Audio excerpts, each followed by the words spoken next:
নমস্কার বন্ধুরা, আমি Sanchita's SS stitching tutorial YouTube চ্যানেলে আপনাদের সবাইকে স্বাগত। এই কুর্তিটার ব্যাক নেক ডিজাইন আপনাদের সাথে শেয়ার করব বলেছিলাম, আর আরও একটা টিপস আর ট্রিক্স আপনার সাথে শেয়ার করব। এখানে একটা ফোল্ডেড ফ্যাব্রিকের ওপরে আমি এই ব্যাক পার্টটাকে রেখেছি, আর এখানে আমি 3 ইঞ্চি নেকের উইথ 3 ইঞ্চ বাই 2.75 ইঞ্চ এইভাবে আমি লেন্থটা মার্ক করলাম, আর এই রাউন্ড নেকটাকে ড্র করছি, একই সাথে ফ্যাব্রিকের স্ট্রিপটাও কাট করে নিচ্ছি।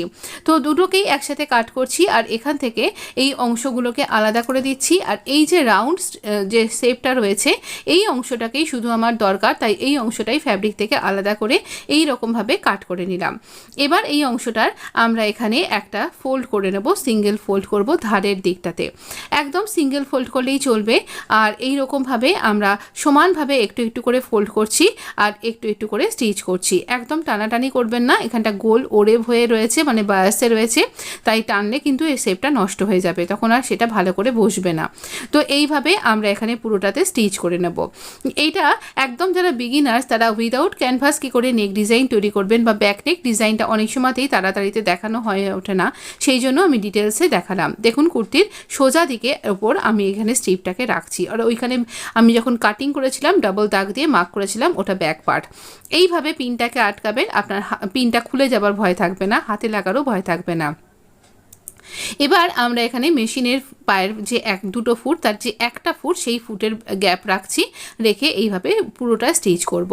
তো এর একদম সমানভাবে স্টিচ করবেন, রাউন্ড অংশটাতে ছুঁচকে উঠিয়ে নিয়ে ঘুরিয়ে নিয়ে স্টিচ করবেন। এবার আমরা এখানে ছোট ছোট করে গোটা রাউন্ডে কাট করব, সাবধান করে কাট করতে হবে যেন আমাদের এই সেলাইটা কাট হয়ে না যায়, সেটা কিন্তু খেয়াল রাখতে হবে।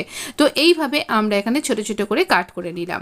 কাট করা হয়ে গেছে, এবার আমরা এই সেলাইটাকে বাইরের দিকে মানে স্ট্রিপটার দিকে আমরা এইভাবে সরিয়ে দেবার পর এখানে আমরা স্ট্রিপের ওপর দিয়ে একটা টপ স্টিচ লাগাচ্ছি, মানে একেবারে কিনারা বরাবর, কিন্তু স্টিচটা পড়বে ওই লাল এক কালারের স্ট্রিপের উপরে, যেটাকে আমরা ফেসিং করছি এখানে নেকের ওপরে, একে ফেসিং করাও বলা হয়। তো এই রকমভাবে আমরা স্টিচ করে নিলাম। এবার সুতোটা কাট করে নিচ্ছি, আর এবার আমরা শোল্ডারটা জয়েন্ট করব। এই যে নেক ডিজাইনটা যেটা আপনি দেখেছেন এর আগে, এখানে হুক আর আই বসানো হয়ে গেছে। তো এই রকমভাবে আমরা এখানটাতে এইভাবে আমরা এখানে নেকটা তৈরি করেছিলাম। যদি মনে হচ্ছে একবার দেখবেন, এই ভীষণ সুন্দর প্ল্যাকেট নেক ডিজাইন, যেখানে আমি একেবারে ইনভিজিবল কট পাইপিংয়ের কাজ করেছি। এখানটা একটু বেশি নিয়েছিলাম, আমরা এখানটা কাট করে নিলাম। আর এইভাবে দুটো সোজা দিক মুখোমুখি রাখছি, আর এই যে আমাদের ব্যাক পার্টের যে স্ট্রিপটা সেটাকে আমরা সামনের দিকে টার্ন করে আনবো। দেখুন এখান থেকে জয়েন্ট করা শুরু করছি ধারের দিক থেকে। তো এই রকমভাবে জয়েন্ট করছি, আর একেবারে মেশিনের পায়ের দেখতেই পাচ্ছেন যতখানি আমরা সেলাইয়ের জন্য রেখেছিলাম সেভাবেই সেলাইটা করব। আর শোল্ডার স্টোপটা আমার দেওয়াই আছে, তাই সমান সেলাই করব। এই যখন এখানটায় আসছি স্ট্রিপের কাছে, তখন এই বাইরের দিক থেকে স্ট্রিপটাকে, ব্যাক পার্টের স্ট্রিপটাকে এইভাবে ঘুরিয়ে স্টিচ করব, আর এই যে সাইডের সেলাইয়ের অংশটাও কিন্তু ঘুরিয়ে দেব। তারপর ডাবল স্টিচ করতে কিন্তু ভুলবো না, এইরকমভাবে স্টিচ করে, এরকমভাবে স্টিচ করার কারণ এটাকে খুললেই আপনি স্টিচিং পার্টটা এখানটাতে একেবারে হাইট অবস্থায় পাবেন। এইভাবে আমরা স্টিচ করে নেবার পরে আমরা এখানটাতে দুটো শোল্ডারে স্টিচ করে নেবার পরে এখানটাতে আপনি হেম করতে পারেন। আমি মেশিনে কি করে স্টিচ করতে পারেন সেটাই আমি দেখিয়ে দিচ্ছি।